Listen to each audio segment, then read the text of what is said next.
श्रोताओं नमस्कार। बॉम्बे टॉकीज कार्यक्रम में आज आप सुनेंगे प्रोडक्शन डिजाइनर और आर्ट डायरेक्टर मुनीश सप्पल से रेणु चतुर्वेदी की फिल्मी गपशप का दूसरा भाग। दोस्तों नमस्कार। श्रोताओं, बॉम्बे टॉकीज में आज हमने ऐसी शख्सियत को बुलाया है जिनकी विधा के बारे में बहुत ज्यादा जानकारी मुझे उम्मीद है कि हम सबको नहीं है। हम बहुत सारी चीजों को जानते हैं, धीरे धीरे जानकारी हासिल भी कर रहे हैं, लेकिन हमारी कोशिश रहती है कि फिल्म से जुड़ी बातें करें, गपशप तो करें, लेकिन ऐसी विधा के बारे में भी आपको बताएं जिसकी वजह से फिल्म बहुत अच्छी बन जाती है। लेकिन वो है क्या? जी हाँ, प्रोडक्शन डिजाइन। तो आज हमने production designer, art director, costume designer Munish Sappal ji को बुलाया है कार्यक्रम में। मुनीश जी, कार्यक्रम में आपका स्वागत है। बहुत बहुत नमस्कार उन सभी श्रोताओं को जो इस कार्यक्रम को सुन रहे हैं। मैं आर्ट्स कॉलेज में बीएफए मैंने किया 5 साल और मेरा स्पेशलाइजेशन उसमें रहा फोटोग्राफी। अच्छा, फोटोग्राफी था। तो चूंकि फोटोग्राफी हमारे घर में हमारा काम था, हमारे चाचा की काफ़ी पुराना पुश्तैनी काम था, तो लैब थी, कैमरेज थे, ये चीज़ें आसान थी। तो वो मैंने चूज़ किया कि मेरे लिए कैमरा खरीदना मुश्किल नहीं होगा, लैब भी है तो वो भी मैं एक्सेस कर सकता हूँ इजीली। और चूंकि आर्ट्स कॉलेज में भी वो सुविधा थी तो मैंने 5 साल आर्ट्स कॉलेज रह के पेंटिंग, डिज़ाइन और फोटोग्राफी सीखी। इसी के दरमियान ही मेरा रुझान थिएटर में इसलिए शुरू हो गया कि वो जो ड्राइंग्स होती थी 2D जी, और मेरे दिमाग में आता था कि ये चले, ये दिखे, इसमें मूवमेंट हो। अच्छा, ड्राइंग में क्योंकि ये खड़ी है, तो अब वो कैसे होगा? तो धीरे धीरे चूंकि 1-2 नाटक देखे, 1-2 बार छोटे छोटे प्लेस देखने गया, तो मुझे लगा ये भी ड्राइंग है एक तरह की, मगर ये चलती हुई ड्राइंग है। अच्छा। तो उसने मुझे बहुत आकर्षित किया अपनी तरफ और मैं थिएटर में मेरा इंटरेस्ट शुरू हुआ कि वो जो पेंटिंग मैं 2D बना रहा हूँ वो यहाँ पे 3D हो सकती है, कि बैकग्राउंड भी पेंट होता है, एक्टर को भी कपड़े बना सकते हैं और वो लोग मूव करते हैं इधर से उधर जी। तो वहां से मैं थिएटर की तरफ मेरा रुझान हुआ और मैंने एक एमेच्योर ग्रुप मेघदूत लखनऊ जी वो ज्वाइन कर लिया, क्योंकि हमारे आर्ट्स कॉलेज के प्रिंसिपल थे RS विश साहब, जिन्होंने मेरी मदद की। वो मुझे थिएटर में ले आए और फिर वहां पे सूर्यमोहन कुलश्रेष्ठ, आतमजीत सिंह और तमाम दिग्गज थिएटर के मिलने शुरू हो गए और वहां से मेरा थिएटर में रुझान और बढ़ गया जी। और मुझे ऑलमोस्ट मैं थिएटर में भी पेंटिंग ही करने लगा जाने अनजाने, मतलब जानबूझ के तो नहीं, आपका मन उसी में रमा रहता था। मैं जाने अनजाने उसमें भी पेंटिंग ही करने लग गया और थिएटर करते करते मुझे ये लगा कि अभी भी मैं बंधा हूं, क्योंकि प्रोसीनियम ही थिएटर था ज्यादातर जो हमने किया जी। तो उसमें मुझे लगता था दर्शक एक ही साइड में बैठा है, वो 3 साइड की तो चीजें नहीं देख पा रहा है, तो चीजें अभी भी वो मजा नहीं आ रहा, वो टॉप एंगल नहीं देख रहा, वो बैक से नहीं देख रहा, साइड से नहीं देख रहा, चारों आयाम चाहिए था। चारों आयाम कैसे देखे जाए। तो उसको एक्सप्लोर करते करते मेरा रुझान फिर सिनेमा की तरफ आया। जितनी फिल्में वो मेरी पेंटिंग ही है पेंटिंग ही तरह ये। लेकिन जैसे कि आपने पहले बताया कि बातचीत के दौरान कि आपने पहले सोचा कि NSD चला जाए, उससे पहले आपने कोई फिल्म बना ली थी? जी, उससे पहले जब मैं आर्ट्स कॉलेज में था तभी एक फिल्म बनी, ये वो मंजिल तो नहीं, सुधीर मिश्रा जी की पहली फिल्म। और सुधीर भाई भी मेरे बड़े भाई की तरह ही हैं जी, और अतुल तिवारी और तमाम और थिएटर के लोग, सूर्यमोहन जी और ये लोग सब उनके साथ जुड़े हुए थे। पंकज कपूर उसमें मेन लीड थे, जो हमारे साथ मेघदूत में उससे पहले नाटक कर चुके थे आके। तो मतलब बेसिकली वो घरेलू प्रोडक्शन जैसा कुछ एक फील था वहां पे जी। कोई एक हिचक नहीं थी, कोई डर नहीं था। और सुधीर भाई भी वैसे चाहे कितना सख्त दिख रहे हो, मगर वो बड़े मतलब सहूलियत देने वाले और बड़ा प्यार से रखने वाले इंसान थे, जिन्होंने बहुत मदद की कि अच्छा ठीक है तू ये काम कर, ये प्रोडक्शन डिजाइन मतलब आर्ट डायरेक्शन उस समय कहते थे, आर्ट डायरेक्शन भी करा। लोपी वर्मा साहब आर्ट डायरेक्टर थे, उनके साथ मदद कर असिस्टेंट के तौर पे, और एक्टिंग भी करो, क्योंकि हम एक्टिंग भी कर ही रहे थे, आर्ट्स कॉलेज में शूटिंग हो रही थी, तो लगभग एक घरेलू प्रोडक्शन की तरह हमने उसमें काम किया। अच्छा। तो जब वो खत्म हो गया तो मुझे लगा कि मुझे थिएटर में प्रॉपर एक ट्रेनिंग करनी चाहिए जी। हालांकि वो सिनेमा हुआ, आया गया, चला गया, मतलब वो थिएटर का एक पार्ट बन के खत्म हो गया जी। तो ऐसा कुछ नहीं था कि हमें ऐसा लगा कि अब सिनेमा में जाना है, लेकिन ये था कि हाँ थिएटर को और एक्सप्लोर करना अच्छे से। तो मुझे लगा कि अब हमें NSD जाके ट्रेनिंग करनी चाहिए, और उस समय BNA के बारे में मुझे उतना अंदाजा भी नहीं था। मैंने कोशिश की और BNA यानी कि भारतेंदु नाटक अकेडमी लखनऊ जी। तो आप दिल्ली की ओर रुख किया आपने? दिल्ली की ओर रुख इसलिए किया कि वहां पे रंजीत कपूर साहब एक सीरियल बना रहे थे अमीर खुसरो नाम का जी, जिसकी शूटिंग चल रही थी, और उसके सिलसिले में कुछ लोग हमारे वहाँ थे ऑलरेडी, आतम भाई वहीं थे और कुछ लोग थे, और सूर्यमोहन जी मुझे लेके गए कि चलो वहाँ शूटिंग भी देख लेंगे, तुम्हारा इंटरव्यू वो सब भी टेस्ट भी करा देंगे। तो वहां जाने के बाद हुआ ये कि वहां पे जो बोर्ड मेंबर्स बैठे थे वो सारे वो थे जो उन्होंने मेरे साथ ये वो मंजिल तो नहीं में काम किया था जी। तो उन्होंने वहां जाते ही मुझसे कहा कि भाई आप यहाँ क्यों आए हो? अच्छा, आपको तो मुंबई जाना है बाद में। मैंने कहा नहीं साहब, मुझे मुंबई नहीं जाना है, मैं थिएटर का व्यक्ति हूँ, थिएटर में ही रहूंगा। अच्छा। उन्होंने कहा नहीं, तुम थिएटर के हो ही नहीं, तुम्हारी जो सोच है वो सिनेमा की है।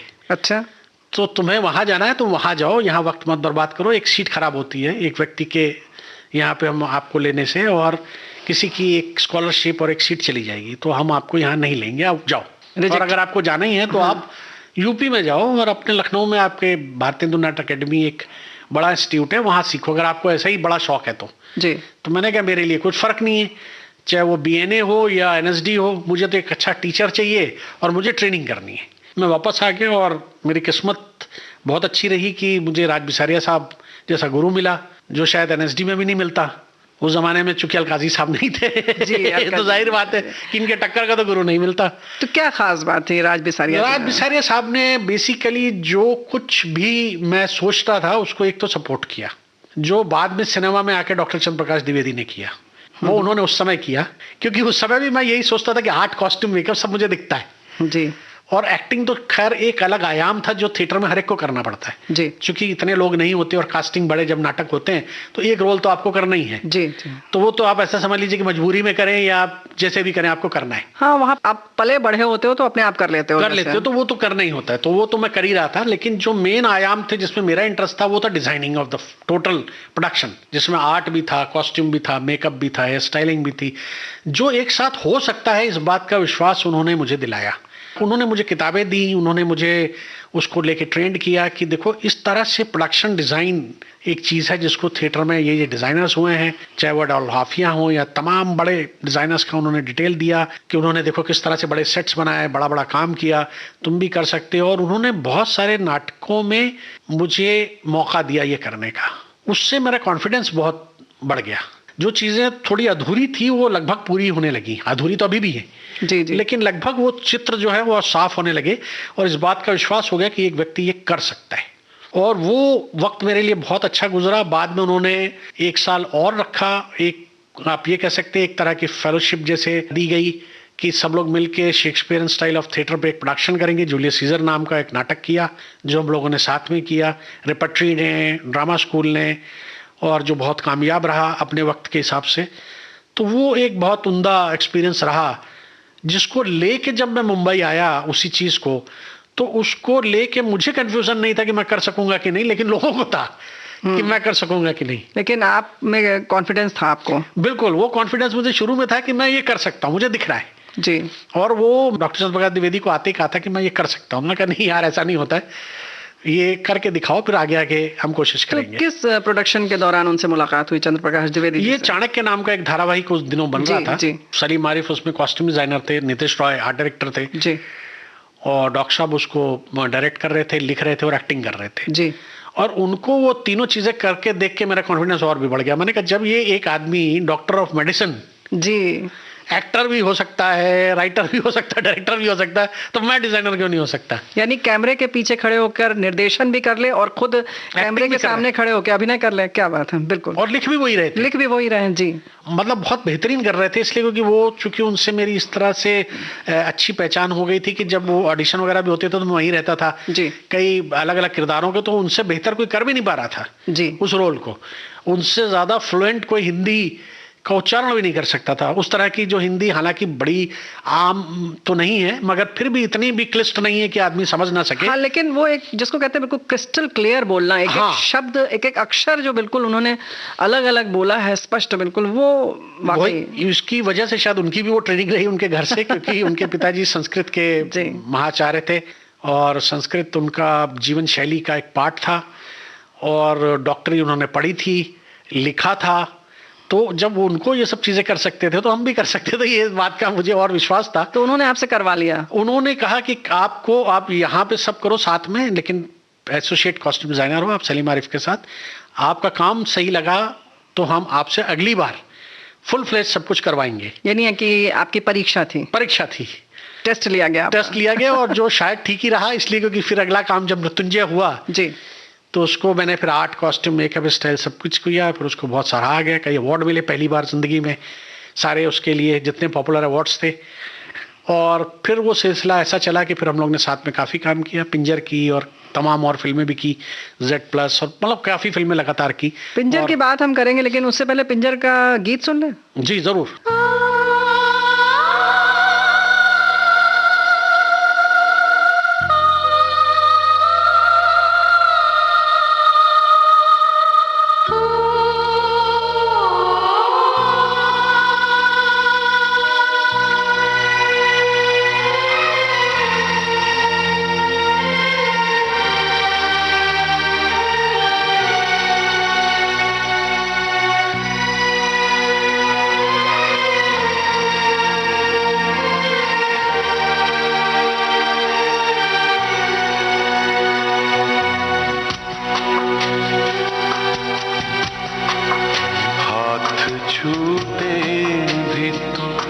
रिश्ते नहीं छूटा करते,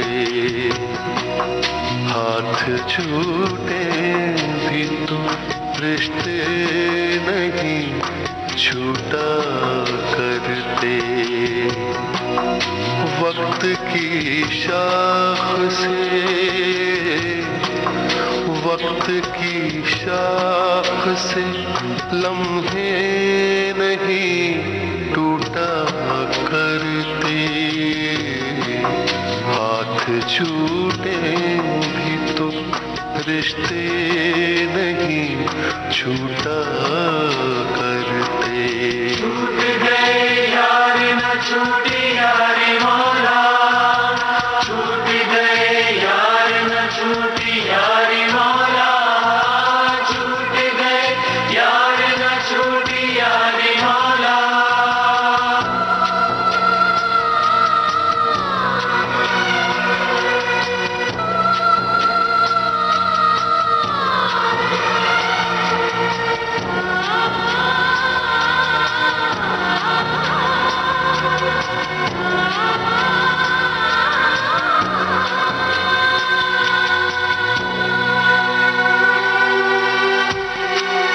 जिसने पैरों के निशान भी नहीं छोड़े पीछे, जिसने पैरों के निशान भी नहीं छोड़े पीछे, उस मुसाफिर का, उस मुसाफिर का पता भी नहीं पूछा करते,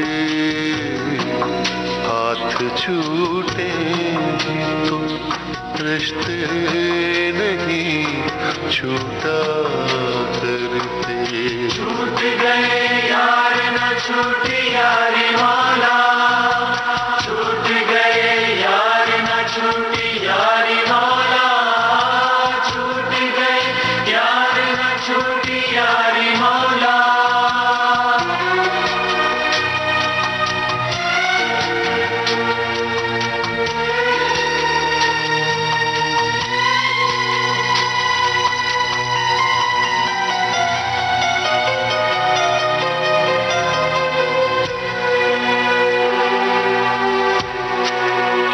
तूने आवाज नहीं दी कभी मुड़ कर वरना, तूने आवाज नहीं दी कभी मुड़ कर वरना, हम कई सदियां, हम कई सदियां तुझे घूम के देखा करते, हाथ छूटे भी तो रिश्ते नहीं छूटा करते। छूट गए यार न छूटी यारी मौला, छूट गए यार न छूटी यारी मौला, छूट गए यार न छूटी यारी मौला।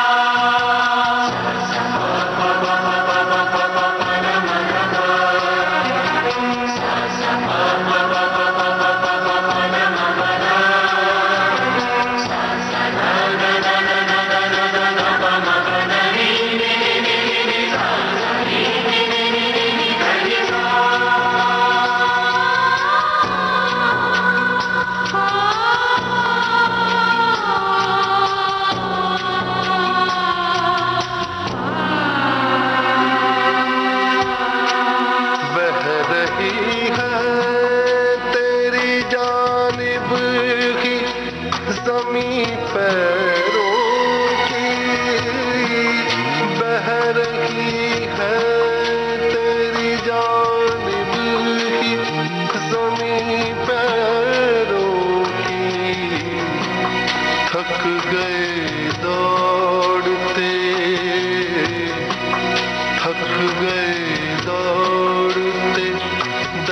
वक्त की शाख से,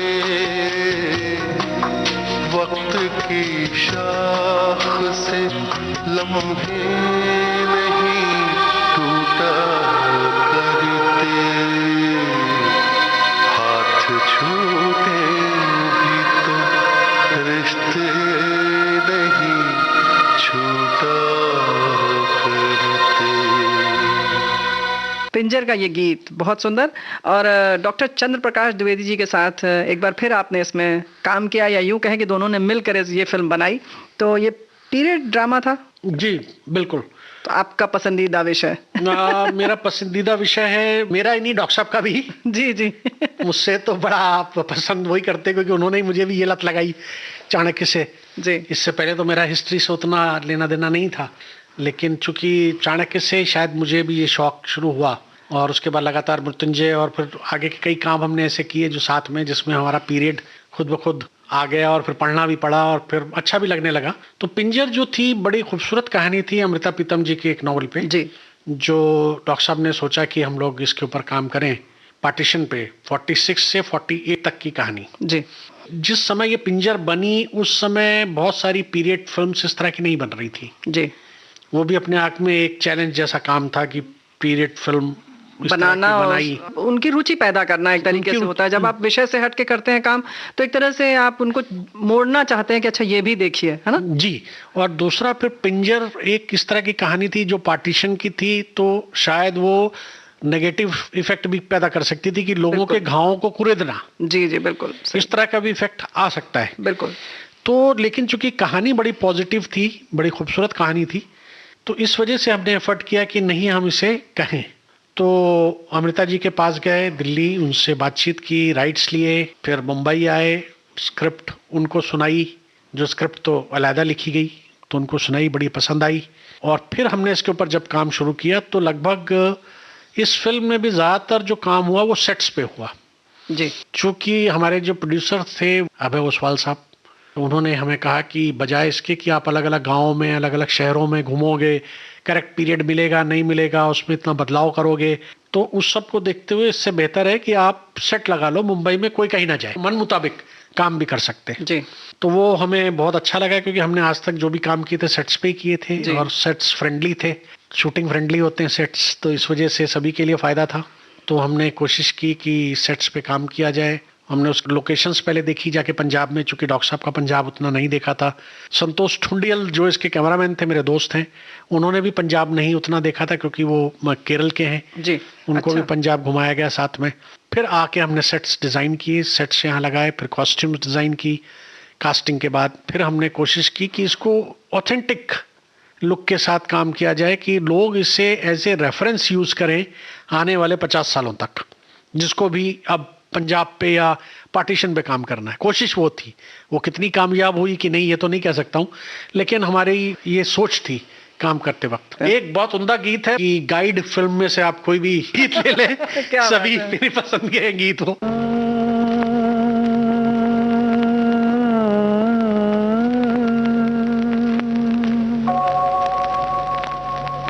दिन ढल जाए हाय रात न जाए तो न आए तेरी याद सताए। दिन ढल जाए हाय रात न जाए तो न आए तेरी याद सताए। दिन ढल जाए।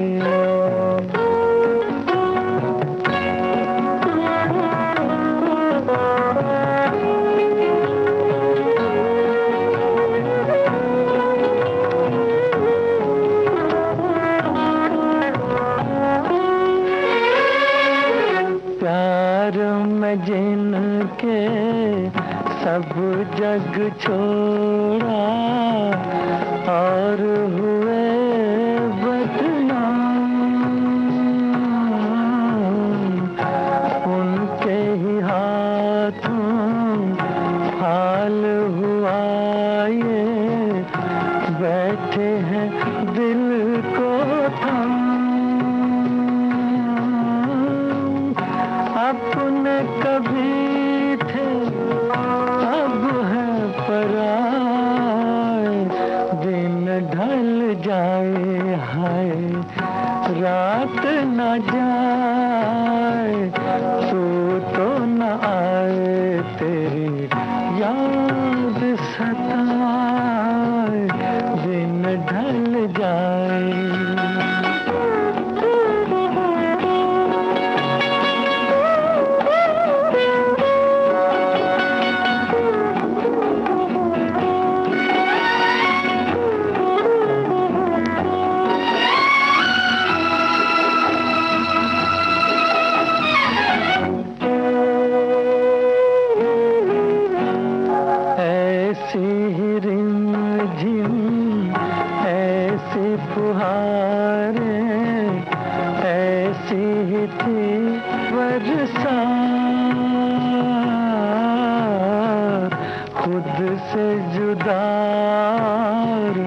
जग से पराए हम दोनों थे साथ।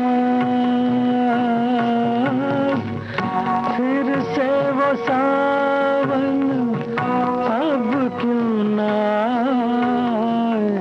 दिन ढल जाए हाय रात न जाए तो न आए तेरी याद सताए। दिन ढल जाए।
रात न जाए तो न आए तेरी याद सताए।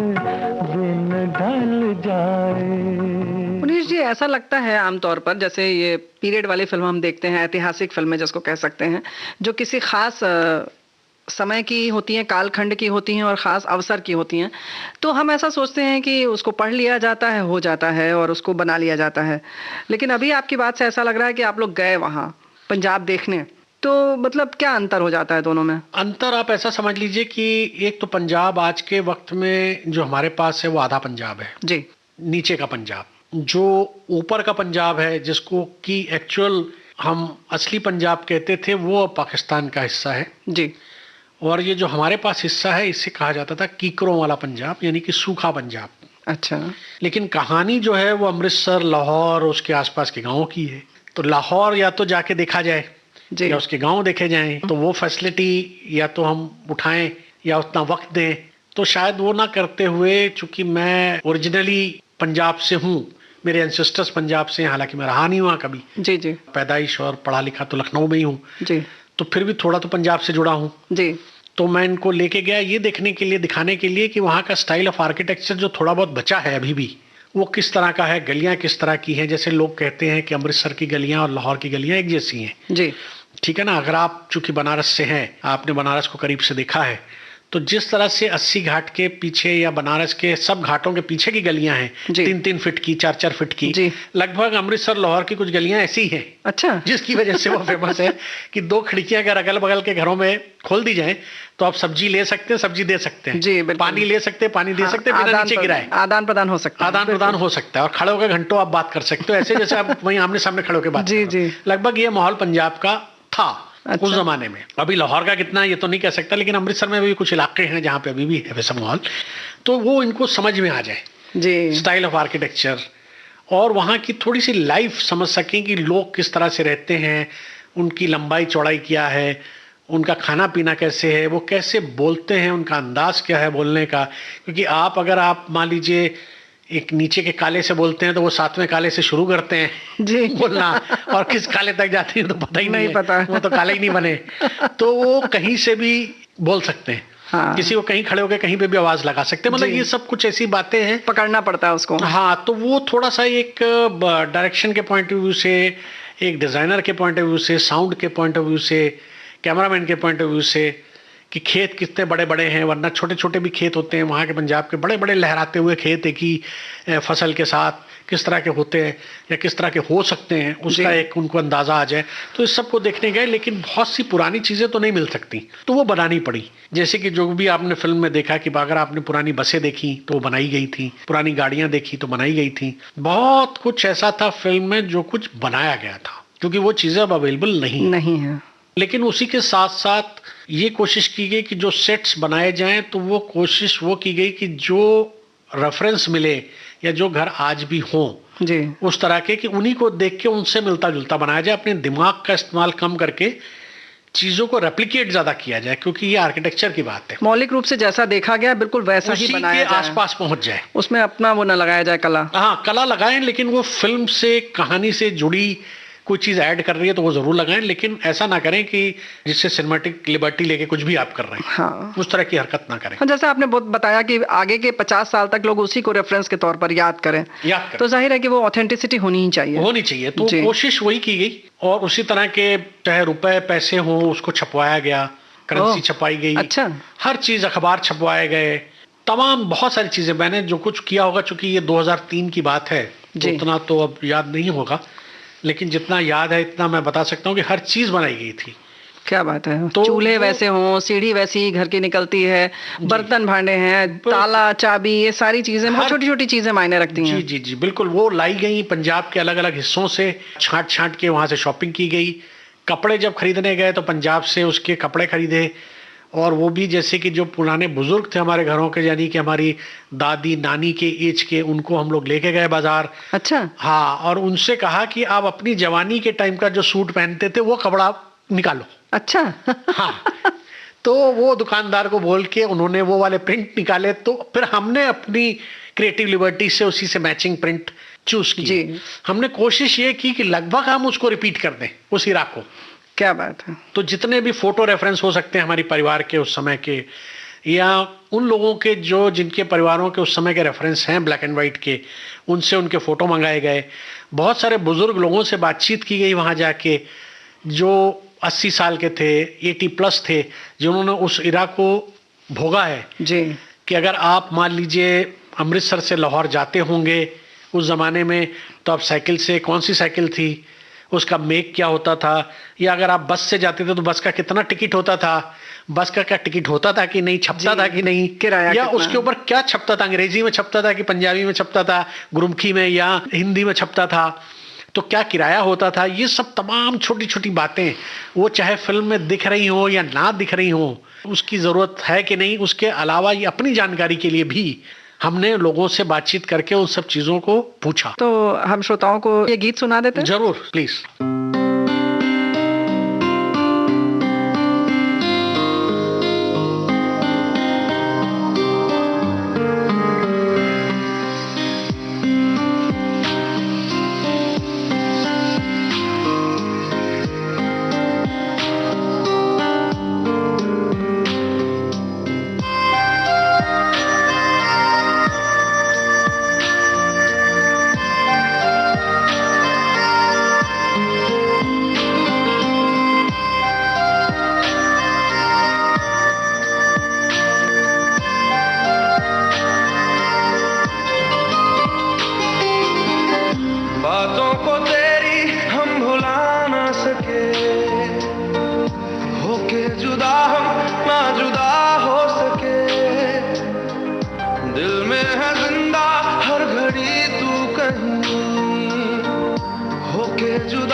कितनी चाहत है दिल में तू जाने ना, कैसे दिल को समझाए दिल माने ना, बातों को तेरी हम भुला ना सके, होके जुदा हम ना जुदा हो सके, दिल में है जिंदा हर घड़ी तू कहीं, होके जुदा हम ना जुदा हो सके।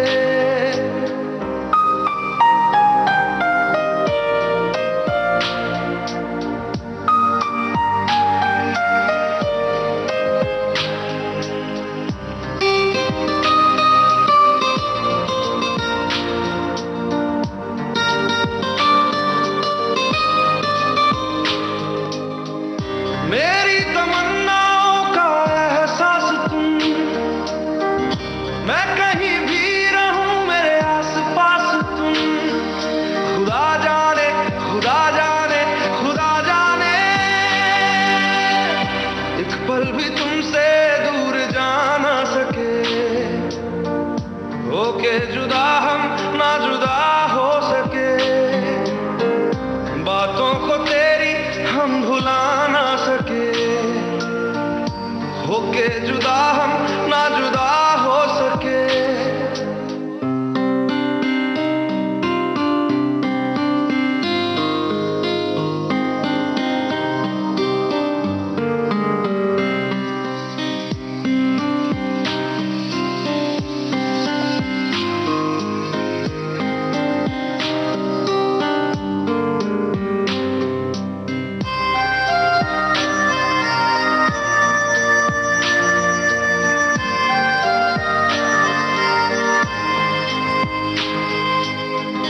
अजनबी सिलसिला मेरे साथ है,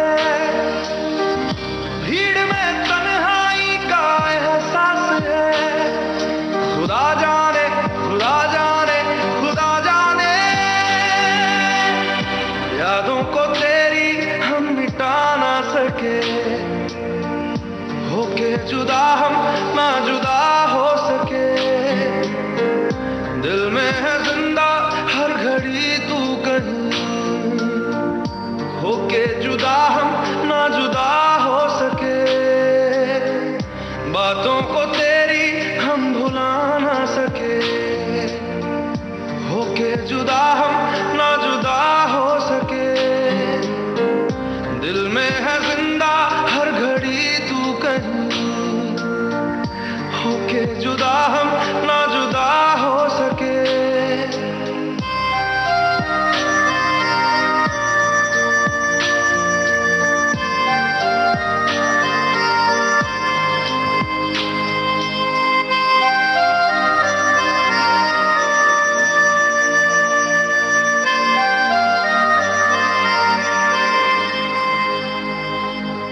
चलिए, गीत के बाद हम बात कर रहे हैं बॉम्बे टॉकीज में आज मुनीश सप्पल जी से। प्रोडक्शन डिज़ाइनर, कॉस्ट्यूम डिज़ाइनर और बहुत बहुत बहुत कुछ करते हैं आप, और बहुत लंबी फहरिस्त है आपके अनुभवों की। श्रोताओं, ये बात यहाँ पर सच में बहुत हतप्रभ कर रही है कि कितनी छोटी छोटी चीज़ें, बारीक से बारीक चीज़ों का पर हम जब ध्यान देते हैं तब कोई एक अच्छी चीज़ निकल कर आती है। जैसे कि ये फिल्म, यानी कि आप बिल्कुल उसी समय में उसी स्थान पर पहुँच जाते हैं जहाँ की बात चल रही हो, जब इस तरह से फिल्में बनती हैं। जी, और इसी तरह से लगभग आप ऐसा समझ लीजिए कि जब हमने विजुअली तो आपने जो देखा वो दिख ही रहा है, जी जी, लेकिन जो आपको सुन रहा है, जैसे कि जब म्यूजिक भी इसका हुआ, जैसे कि अभी आपने गाना सुना था, तो जब इसका म्यूजिक भी हुआ तो ऐसा इंसान ढूंढेगा जो पंजाब से जुड़े हों। सरदार उत्तम सिंह जी को इसमें जोड़ा गया जी, तो उन्होंने इसका म्यूजिक डिजाइन किया उसी तरह से कि जो लगे कि 40s का है। जी, सरदार नरेंद्र सिंह ने साउंड की, जो कि नेशनल अवार्ड विनर हैं ऑलरेडी, जी, जिनका पंजाब से कहीं थोड़ा बहुत लिंक था और उन्होंने उस जीवन को भी कहीं महसूस किया था, उन लोगों को तो जानबूझ के जोड़ा गया। मतलब वो रूह पूरी पकड़ में आनी चाहिए। ऐसे ही आप समझ लीजिए कि जब एक्टर भी आए तो आप कुलभूषण खरबंदा साहब जी, पंजाबी, तो उन्होंने भी वो इरा देखा जी, क्योंकि वो भी आए थे उस जमाने में, उनको भी चीजें रिकलेक्ट हुई, गुलजार साहब को भी रिकलेक्ट हुई। तो सभी का इसमें योगदान बहुत बड़ा रहा, यानी सभी ने विजुअल में भी चीजें जोड़ी जी, और हमें सिखाया, हमें बताया। क्या बात है। और जैसे कि बहुत छोटी छोटी चीजें हैं कि अगर आप उसके सीन्स देखेंगे अमृतसर के, तो उसमें आप देखेंगे जितनी दुकानें हैं उनके बोर्ड उर्दू में हैं। जी, उस समय उर्दू में ही लिखे जाते थे। उर्दू में ही लिखे जाते थे, पंजाबी तो गुरमुखी तो बहुत कम थी चलन में। जी जी, अखबार उर्दू में आते थे, बिल्कुल, पढ़ाई लिखाई उर्दू में हुआ करती थी जी। और वैसे भी जो तादाद थी अमृतसर में सिखों के उस समय, वो सिर्फ 11% थी, बाकी मुस्लिम थे। जी बिल्कुल, बिल्कुल, ये कहीं किसी को अंदाजा भी नहीं था। उस जमाने के जो सिख होते थे और जो पंजाबी भी होते थे, सिख ही ज्यादातर, वो सब उर्दू ही लिखते थे और उसी में बोलते थे और वही लिखते भी थे, उनकी लिपि भी वही थी। जी, हमारे बाप दादाओं की भी वही रही जी, बिल्कुल। तो उनसे भी मैंने ये चीजें सीखी, उनसे भी मैंने पूछी जी, जो भी लोग हमारे घर के इस समय मौजूद हैं बुजुर्ग, तो उन्होंने सबने जो बताया उनसे मदद ले लेके काम किया। तो यानी ये ठीक वैसे ही था कि इसमें इतने लोगों का कंट्रीब्यूशन है, अनगिनत लोगों का, जिनका ना ही हम नाम हमने लिया सिनेमा में, ना ही उनको कोई क्रेडिट दे पाए क्योंकि इतने सारे लोग थे, लेकिन उन सब का हाथ रहा इस फिल्म को बेहतर बनाने में। और इतने सारे जो अगर अवार्ड मिले, नेशनल अवार्ड से लेके जितने भी पॉपुलर अवार्ड इस फिल्म को, वो शायद वजह वो लोग रहे। बिल्कुल सही बात है। जब इस तरह से बहुत शोध करके कोई भी काम होता है तो जाहिर है कि सफलता मिल जाती है, और सभी ने बहुत प्यार से उसमें काम किया है। गीत सुन ले। जी जरूर। मैं तेरे रंग में रंग ले रे मुझे, रंग रे मेरे,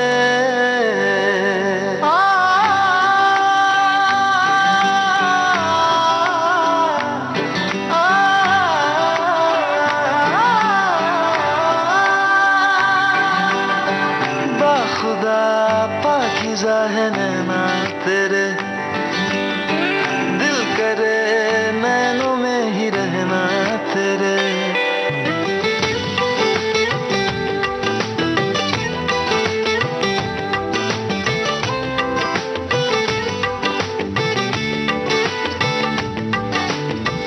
बाखुदा पाकीज़ा है नैना तेरे, दिल करे नैनों में ही रहना तेरे। मन के धारे जोड़ लूं मैं, मन के धारे जोड़ लूं मैं, आवरा करे दिन रहना, दो नैना नैना, दो नैना नैना मतवारे कार, दो नैना नैना, दो नैना नैना, दो नैना नैना मतवारे कार, दो नैना नैना, बावरा करे दिन रहना, दो नैना नैना, दो नैना नैना मतवारे कार, दो नैना नैना, दो नैना नैना, दो नैना नैना मतवारे कार, दो नैना।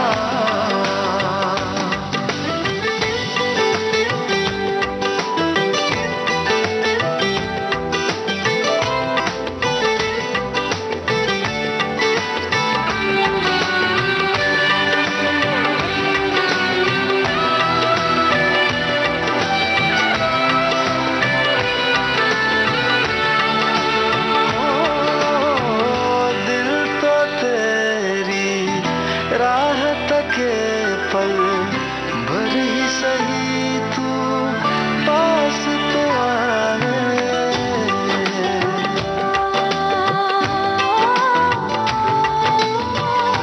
एक बार जो तुझसे मिले दिल फिर मिलने की आस लगाए। बन के मलंग तेरे संग संग तेरे पीछे पीछे ये आए। बाबरा करे दिल रहना दो नैना नैना दो नैना नैना मतवारे कार दो नैना नैना दो नैना नैना दो नैना नैना मतवारे कार दो नैना नैना। बाबरा करे दिल रहना दो नैना नैना दो नैना नैना मतवारे कार दो नैना नैना दो नैना नैना दो नैना नैना मतवारे कार दो नैना।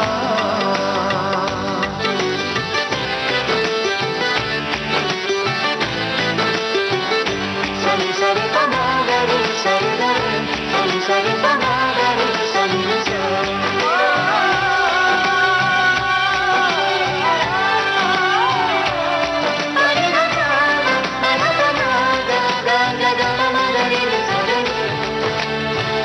देखूं तुझे तो जश्न लगे दिन, सोचूं तुझे तो रात दिवाली।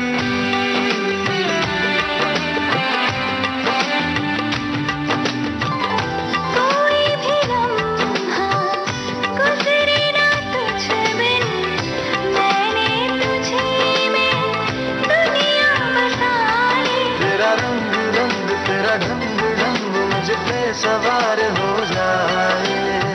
बाबरा करे दिन रहना दो नैना नैना दो नैना नैना मतवारे कार दो नैना नैना दो नैना नैना दो नैना नैना मतवारे कार दो नैना नैना।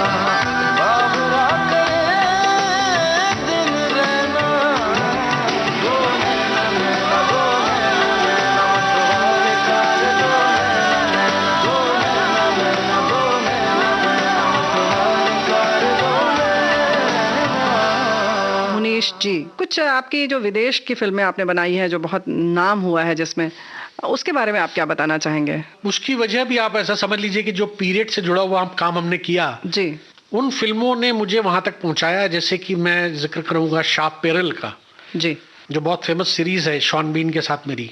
वो वहां तक पहुंचने में चूंकि किसी तरह से मैंने अपना वो काम उन लोगों तक पहुंचाया, या किसी और लोगों ने मेरा वो काम वहां तक पहुंचाया, तो उनसे मैं कनेक्ट हो पाया। एक आपकी पहचान बन गई। मेरी एक पहचान बन गई और उनको उस बात का यकीन हुआ कि शायद हिंदुस्तान में वो व्यक्ति है जो एज ए प्रोडक्शन डिजाइनर, ना कि आर्ट डायरेक्टर है, कि प्रोडक्शन डिजाइनर ये काम कर सकता है। नॉर्मली जो होता है, जो विदेश की फिल्में आती हैं भारत में बनने, या भारतीय जो विदेश की फिल्मों में काम करते हैं, वो ज़्यादातर एज ए आर्ट डायरेक्टर ही करते हैं ज़्यादातर। जी जी। और प्रोडक्शन डिजाइनर उनके अपने होते हैं, जो अमेरिकन, ब्रिटिश या जो भी उन लोगों के साथ जुड़े हुए होते हैं वो होते हैं। लेकिन ये ऐसा हुआ कि चूंकि मुझे ये मौका मिला प्रोडक्शन डिजाइन का, तो वो एक बहुत बड़ी उपलब्धि भी थी मेरे लिए, और एक ऐसा मौका भी था जिसमें मैं फिर से इस बात को साबित करूं कि वाकई हम ये काम कर सकते हैं। और चूंकि वो 1840 की फिल्म थी, जी, ईस्ट इंडिया कंपनी और ब्रिटिश क्वीन के टेक ओवर करने के सब वक्त की, जी, क्योंकि 1857 के बाद से तो फिर ब्रिटिश क्वीन ने टेक ओवर ही कर लिया था। बिल्कुल। तो 1840 की कहानी है, जब ईस्ट इंडिया कंपनी के अंडर में थी भारत। जी। और क्वीन के जो लोग थे वो आते जरूर थे, इसलिए क्योंकि इनको यहाँ से ईस्ट इंडिया कंपनी को टैक्स देना पड़ता था एक तरह का क्वीन को, तो वो चेक करने आते थे कि वो जैसे आजकल होता है टैक्स चोरी तो नहीं हो रही है, या कोई, हाँ, कोई ऑफिसर्स या इस तरह के लोग आते थे, कुछ गलत तो नहीं हो रहा है। हाँ, उस तरह की एक लेके कहानी थी जो, और कंपनी उसका प्रॉफिट कमा रही है बिना बताए क्वीन को, कुछ उस तरह से लेके कहानी थी, बड़ी उम्दा कहानी थी। जी। वो जब फिल्म भारत में वो लेके आए तो उनका काम करने का तरीका बहुत अलग है भारतीय सिनेमा से। उनका प्री प्रोडक्शन बहुत लंबा होता है, बहुत डिटेल्ड होता है, हर चीज एकदम तय होती है, प्लानिंग बहुत ही जबरदस्त होती है, यानी हर दिन तय होता है, हर काम तय होता है पहले से, और वो पूरा वक्त लेते हैं और देते हैं। तो आप ऐसा समझिए कि साल भर पहले वो आए, साल भर पहले हम लोग लोकेशन देखने गए और साल भर पहले हमने वो लोकेशन बुक कर दी।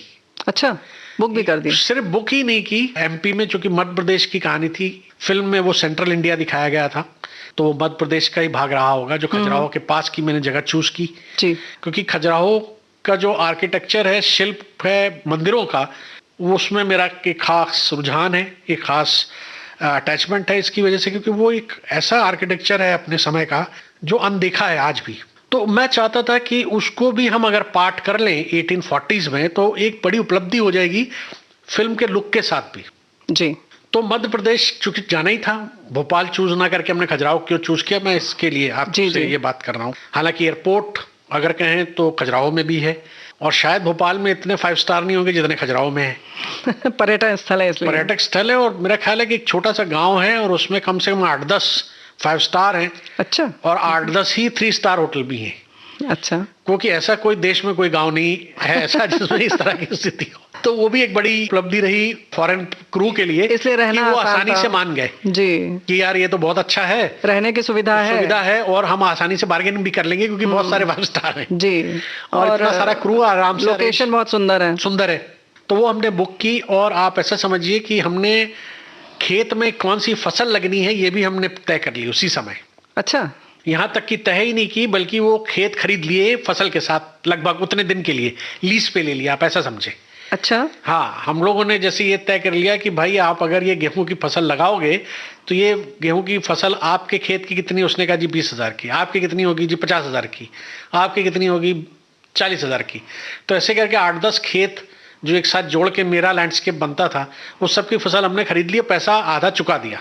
अच्छा, कि ये फसल हमने खरीद लिया, अब हमारे लिए बोएंगे और हम ही काटेंगे, आप काटोगे नहीं। हाँ हाँ, ऐसे छोड़ोगे, और जब हम वापस आएंगे तो ये हम आधा पैसा आपको देके तब शूटिंग शुरू करेंगे, या हम यहाँ पे सेट बनाएंगे। वहां में गांव बसाना था। हाँ, मतलब वैसा प्रयोग करेंगे उसका, वैसा प्रयोग करेंगे। तो आप ऐसा समझ लीजिए कि कई एकड़ लैंड मैंने ले ली नदी के किनारे। बहुत हाँ, मजेदार बात है। हाँ? जी जी जी। तो वो उसका पैसा चुका दिया गया, और वहां पे साइट ऑफिस भी बना दिया गया। अच्छा। 1 साल पहले, इसलिए कि कोई भी प्रॉब्लम अगर किसी को आती है, कोई ऐसा आ जाए किसान की नहीं साहब हमें जगह नहीं देनी, या हमारा पैसा वापस ले लो, या कोई किसी को उकसा दे, तो वो सबके लीगल पेपर बनाए गए, लीगल साइन हुए, गवाह रखे गए कोर्ट से, और फिर वो तय हुआ। क्या बात है। हाँ, फिर ऐसा पहले कभी नहीं हुआ होगा ना, मतलब इस तरह की हिंदी फिल्में तो मैंने नहीं की थी कोई शूटिंग। ये सिर्फ चूंकि एक ऐसा पहली बार प्रयोग देखा अंग्रेजी फिल्म के साथ। तो फिर हम वहां पे करीब 4 महीने पहले पहुंच गए शूटिंग से, और फिर हमने वहां पे सेट बनाना शुरू किए। जितना खेत हमें काटना था, यानी कि अगर गेहूं की फसल जितनी जितनी काटनी थी बीच बीच में सेट लगाने के लिए, उतनी उतनी हमने काटी, क्योंकि हमें दिखाना था कि गेहूं के खेत जो हैं वो बिल्कुल घरों से सटे हुए और चारों तरफ है, और गेहूं पक चुका है जी। पकने में अभी 3 महीने थे। अच्छा। हाँ, क्योंकि ग्रीन था तभी हम पहुंच गए थे। तो हमने उतना उतना उसको लैंडस्केपिंग की, यानी हमने ऊंचा नीचा जी जी करना है, कुआं बनाना है नकली, हाँ। और घर बनाने शुरू कर दिए, सेट लगाना शुरू कर दिया, कैसे पौधे लगाने, कहाँ क्या सब सब शुरू कर दिया। पेड़ भी हमने कुछ उखाड़ के लेके आए, पूरे 20-20 फीट के पेड़ नर्सरी से ला के वहां पे लगाए गए।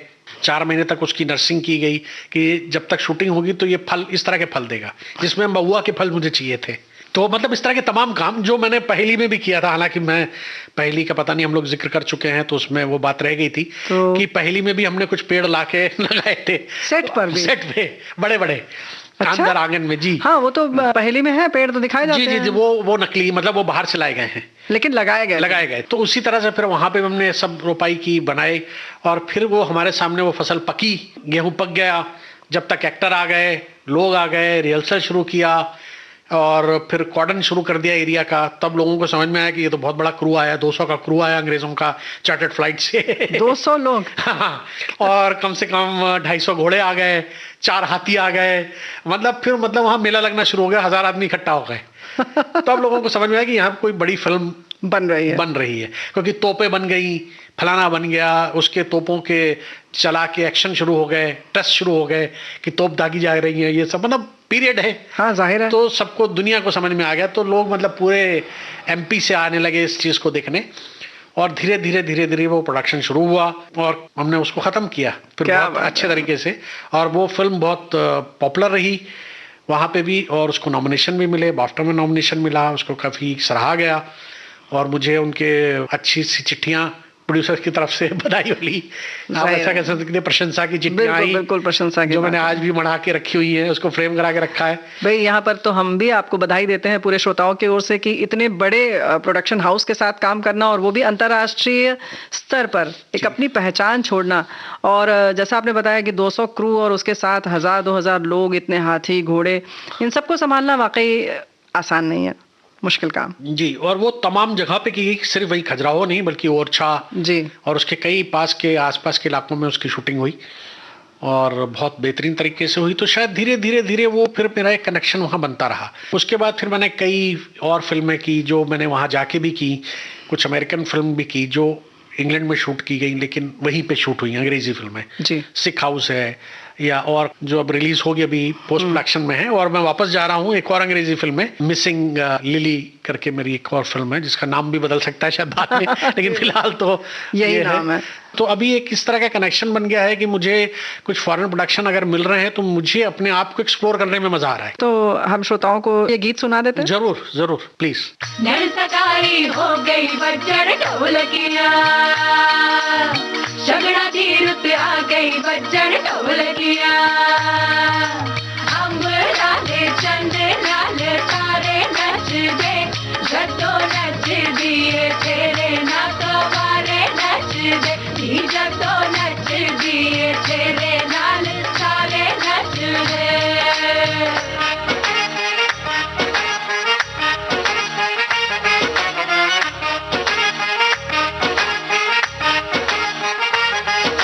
नचने ते तेरे मुंडे कर दे क्लैप, बच के रही ना कोई करे किडनैप।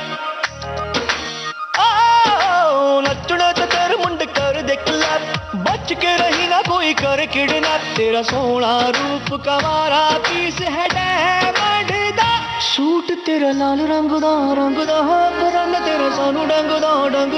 ओ मिन्नत हजार कर गए ओ मुंडा तेरा दिल मंगदा, सूट तेरा लाल रंग तेरा सानू डंग दा, मिन्नत हजार करके मुंडा तेरा दिल मंगदा। नचने पे मेरे मुंडे कर दे क्लैप, गाँव में जो बीच में ये करते हैं रैप। मेरा सोना रूप कवारा पीस है डायमंड दा, सूट मेरा लाल रंग दा, परांदा मेरा जावे डंग दा।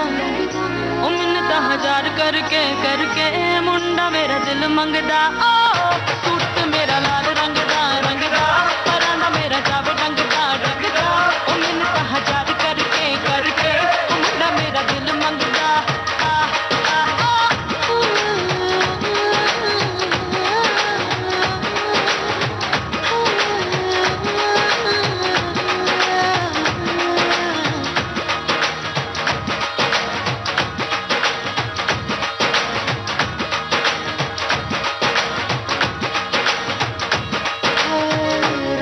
मेरे यार नो नजर लग जावे ना, होने वाले प्यार नो नजर लग जावे ना। रब्बा मेरे यार नो नजर लग जावे ना।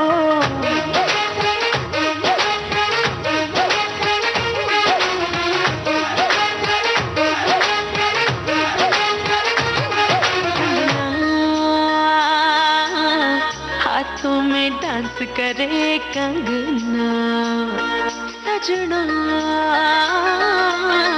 देसी रोमांस करे सजना। ओ तेरा गजला जो देखा दिल मचला, हो तीखे नैनों वाली है। मैं कि तेरा ये रूप कवारा ओ फूला दिए डालिए, सूट तेरा लाल रंग दा परांदा तेरा सानू डंग दा। ओ मिन्नत हजार करके हो मुंडा तेरा दिल मंगदा, सूट तेरा लाल रंग दा परांदा तेरा सानू डंग दा। ओ मिन्नत हजार करके मुंडा मेरा दिल मंगदा।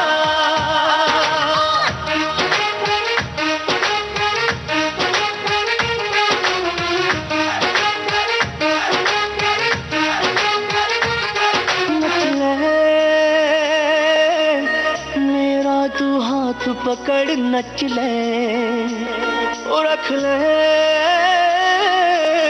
दिल मेरा आज अभी रख ले।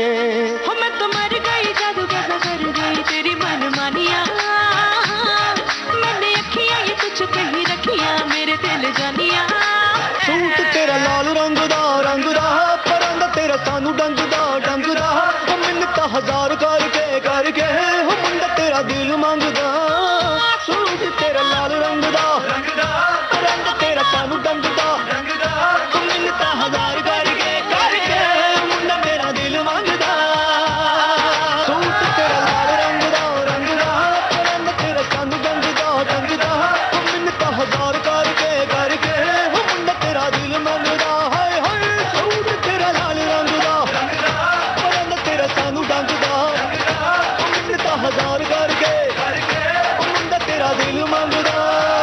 श्रोताओं, बॉम्बे टॉकीज कार्यक्रम में आज आप सुन रहे थे प्रोडक्शन डिजाइनर और आर्ट डायरेक्टर मुनीश सप्पल से रेणु चतुर्वेदी की फिल्मी गपशप का दूसरा भाग। चलने से पहले आपको बता दें, इस कार्यक्रम में तकनीकी सहयोग रहा विनायक तड़वलकर का। विविध भारती की ओर से इस कार्यक्रम के प्रस्तुतकर्ता जुबैर खान। डिजिटल अपना बॉम्बे टॉकीज।